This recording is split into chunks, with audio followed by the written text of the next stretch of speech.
Welcome to the Read Along Audiobooks production of Peter Pan by J.M. Barrie. This video includes all of the chapter's original text, so that you can read along with the audio. Remember to subscribe with the notification bell turned on, so you will be notified whenever we post a new audiobook. Chapter 3. Come away, come away. For a moment after Mr. and Mrs. Darling left the house, the night lights by the beds of the three children continued to burn clearly. They were awfully nice little nightlights, and one cannot help wishing that they could have kept awake to see Peter, but Wendy's light blinked and gave such a yawn that the other two yawned also, and before they could close their mouths all the three went out. There was another light in the room now, 1,000 times brighter than the night lights, and in the time we have taken to say this, it had been in all the drawers in the nursery, looking for Peter's shadow, rummaged the wardrobe and turned every pocket inside out. It was not really a light. It made this light by flashing about so quickly, but when it came to rest for a second you saw it was a fairy, no longer than your hand, but still growing. It was a girl called Tinker Bell, exquisitely gowned in a skeleton leaf, cut low and square, through which her figure could be seen to the best advantage.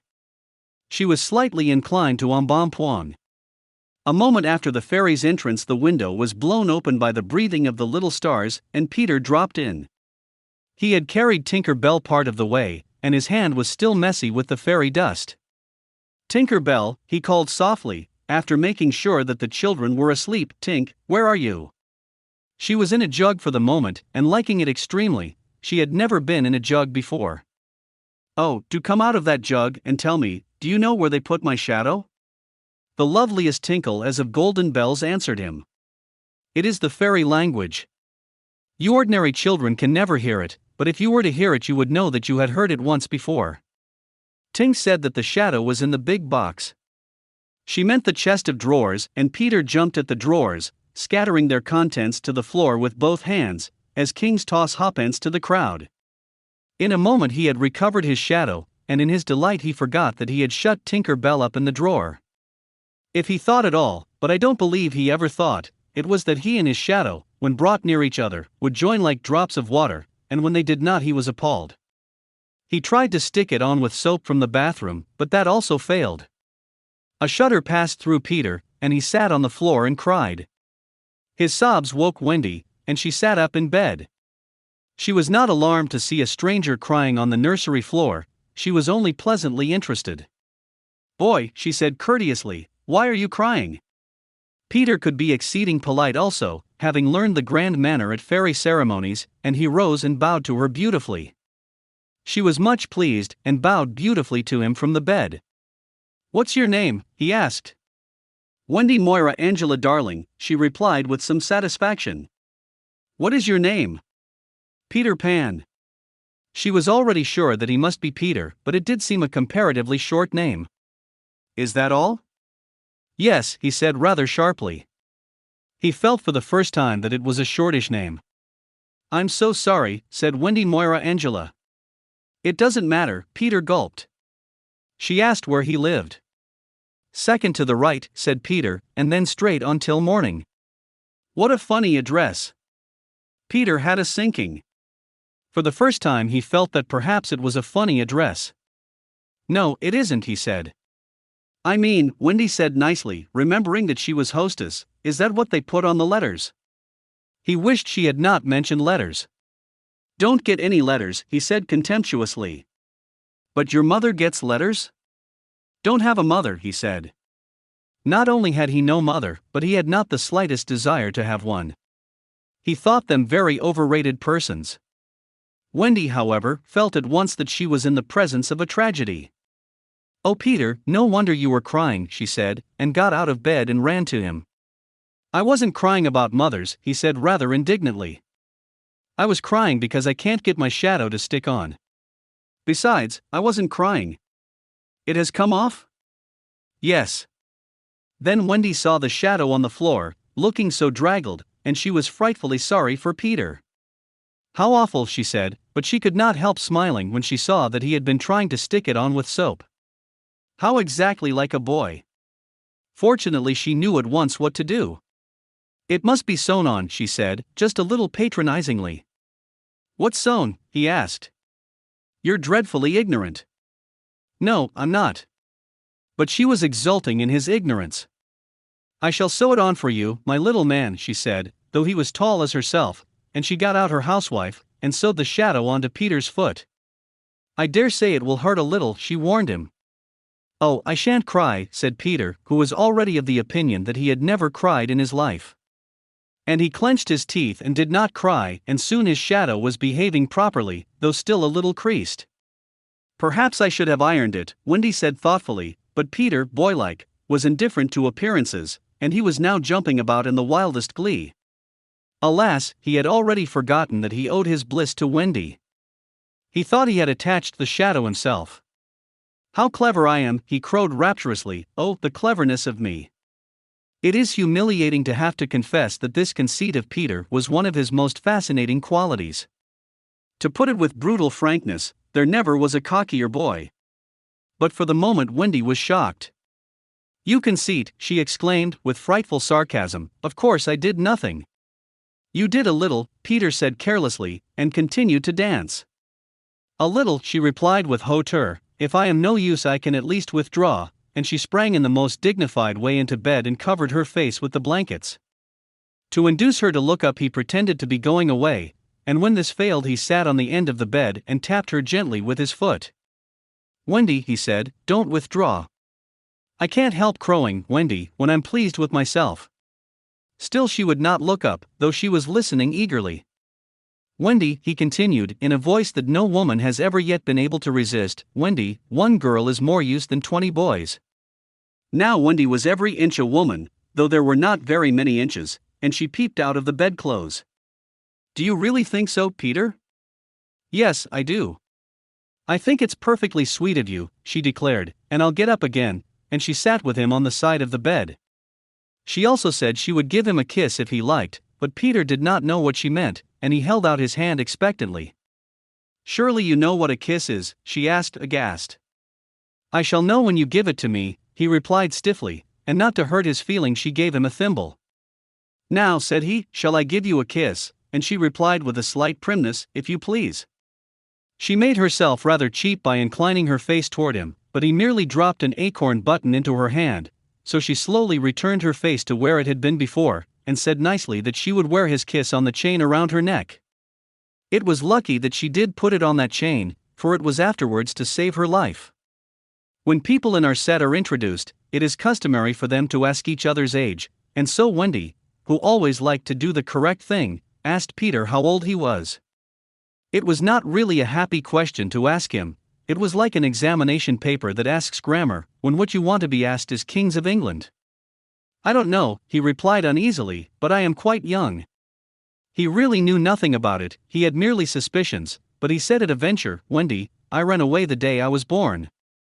Wendy was quite surprised, but interested, and she indicated in the charming drawing-room manner, by a touch on her nightgown, that he could sit nearer her. "It was because I heard father and mother," he explained in a low voice, "talking about what I was to be when I became a man." He was extraordinarily agitated now. "I don't want ever to be a man," he said with passion. "I want always to be a little boy and to have fun. So I ran away to Kensington Gardens, and lived a long, long time among the fairies." She gave him a look of the most intense admiration, and he thought it was because he had run away, but it was really because he knew fairies. Wendy had lived such a home life that to know fairies struck her as quite delightful. She poured out questions about them, to his surprise, for they were rather a nuisance to him, getting in his way and so on, and indeed he sometimes had to give them a hiding. Still, he liked them on the whole, and he told her about the beginning of fairies.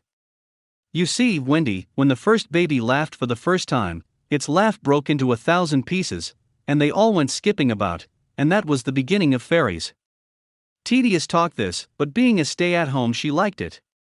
And so," he went on good-naturedly, "there ought to be one fairy for every boy and girl."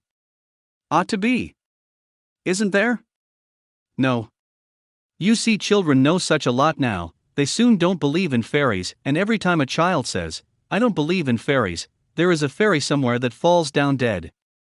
Really, he thought they had now talked enough about fairies, and it struck him that Tinker Bell was keeping very quiet. "I can't think where she has gone to," he said, rising, and he called Tink by name. Wendy's heart went flutter with a sudden thrill. Peter, she cried, clutching him, you don't mean to tell me that there is a fairy in this room? She was here just now, he said a little impatiently. You don't hear her, do you? And they both listened. The only sound I hear, said Wendy, is like a tinkle of bells.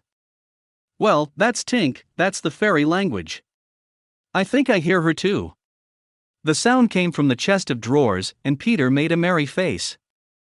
No one could ever look quite so merry as Peter, and the loveliest of gurgles was his laugh. He had his first laugh still. Wendy, he whispered gleefully, I do believe I shut her up in the drawer. He let poor Tink out of the drawer, and she flew about the nursery screaming with fury. You shouldn't say such things, Peter retorted. Of course I'm very sorry, but how could I know you were in the drawer? Wendy was not listening to him. Oh Peter, she cried, if she would only stand still, and let me see her.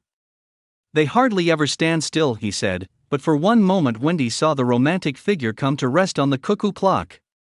Oh the lovely, she cried, though Tink's face was still distorted with passion. Tink, said Peter amiably, this lady says she wishes you were her fairy. Tinker Bell answered insolently. What does she say, Peter? He had to translate. She is not very polite. She says you are a great ugly girl, and that she is my fairy. He tried to argue with Tink. You know you can't be my fairy, Tink, because I am a gentleman and you are a lady. To this Tink replied in these words, you silly ass, and disappeared into the bathroom. She is quite a common fairy, Peter explained apologetically, she is called Tinker Bell, because she mends the pots and kettles. They were together in the armchair by this time, and Wendy plied him with more questions. If you don't live in Kensington Gardens now. Sometimes I do still. But where do you live mostly now? With the Lost Boys. Who are they? They are the children who fall out of their perambulators when the nurse is looking the other way. If they are not claimed in 7 days, they are sent far away to the Neverland to defray expenses. I'm captain. What fun it must be. Yes, said cunning Peter, but we are rather lonely. You see, we have no female companionship. Are none of the others girls? Oh no, girls, you know, are much too clever to fall out of their prams. This flattered Wendy immensely. I think, she said, it is perfectly lovely the way you talk about girls, John there just despises us. For reply Peter rose and kicked John out of bed, blankets and all, one kick. This seemed to Wendy rather forward for a first meeting, and she told him with spirit that he was not captain in her house. However, John continued to sleep so placidly on the floor that she allowed him to remain there. And I know you meant to be kind, she said, relenting, so you may give me a kiss. For the moment she had forgotten his ignorance about kisses. I thought you would want it back, he said a little bitterly, and offered to return her the thimble. Oh dear, said the nice Wendy, I don't mean a kiss, I mean a thimble. What's that? It's like this. She kissed him. Funny, said Peter gravely. Now shall I give you a thimble? If you wish to, said Wendy, keeping her head erect this time. Peter thimbled her, and almost immediately she screeched. What is it, Wendy? It was exactly as if someone were pulling my hair. That must have been Tink. I never knew her so naughty before. And indeed Tink was darting about again, using offensive language. She says she will do that to you, Wendy, every time I give you a thimble. But why? Why, Tink? Again Tink replied, you silly ass. Peter could not understand why, but Wendy understood, and she was just slightly disappointed when he admitted that he came to the nursery window not to see her but to listen to stories. You see, I don't know any stories. None of the Lost Boys knows any stories. How perfectly awful, Wendy said. Do you know, Peter asked, why swallows build in the eaves of houses? It is to listen to the stories. Oh Wendy, your mother was telling you such a lovely story. Which story was it? About the prince who couldn't find the lady who wore the glass slipper. Peter, said Wendy excitedly, that was Cinderella, and he found her, and they lived happily ever after. Peter was so glad that he rose from the floor, where they had been sitting, and hurried to the window.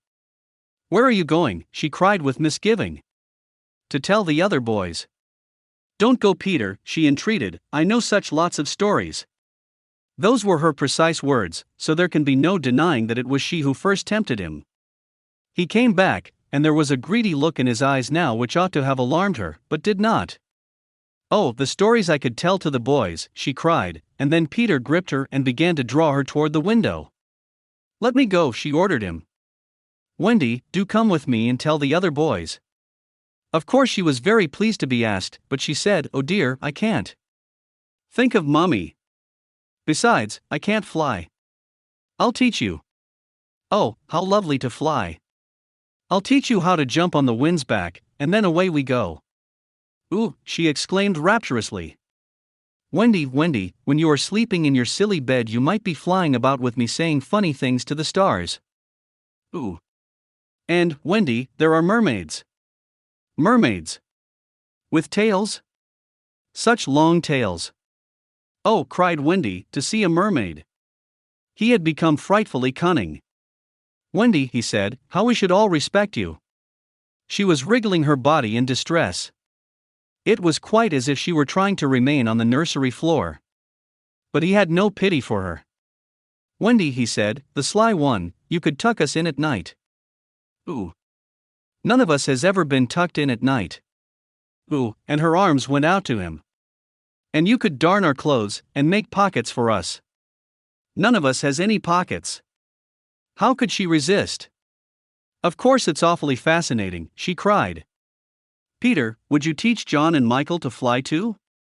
If you like, he said indifferently, and she ran to John and Michael and shook them. Wake up, she cried, Peter Pan has come, and he is to teach us to fly. John rubbed his eyes. Then I shall get up, he said. Of course he was on the floor already. Hello, he said, I am up. Michael was up by this time also, looking as sharp as a knife with 6 blades and a saw, but Peter suddenly signed silence. Their faces assumed the awful craftiness of children listening for sounds from the grown-up world. All was as still as salt. Then everything was right. No, stop. Everything was wrong. Nana, who had been barking distressfully all the evening, was quiet now. It was her silence they had heard. Out with the light. Hide. Quick, cried John, taking command for the only time throughout the whole adventure. And thus when Liza entered, holding Nana, the nursery seemed quite its old self, very dark, and you would have sworn you heard its 3 wicked inmates breathing angelically as they slept. They were really doing it artfully from behind the window curtains. Liza was in a bad temper, for she was mixing the Christmas puddings in the kitchen, and had been drawn from them, with a raisin still on her cheek, by Nana's absurd suspicions. She thought the best way of getting a little quiet was to take Nana to the nursery for a moment, but in custody of course. There, you suspicious brute, she said, not sorry that Nana was in disgrace. They are perfectly safe, aren't they? Every one of the little angels sound asleep in bed. Listen to their gentle breathing. Here Michael, encouraged by his success, breathed so loudly that they were nearly detected. Nana knew that kind of breathing, and she tried to drag herself out of Liza's clutches. But Liza was dense. No more of it, Nana, she said sternly, pulling her out of the room. I warn you, if you bark again, I shall go straight for Master and Mrs. and bring them home from the party, and then, oh, won't Master whip you, just. She tied the unhappy dog up again, but do you think Nana ceased to bark? Bring Master and Mrs. home from the party. Why, that was just what she wanted. Do you think she cared whether she was whipped so long as her charges were safe? Unfortunately Liza returned to her puddings, and Nana, seeing that no help would come from her, strained and strained at the chain until at last she broke it.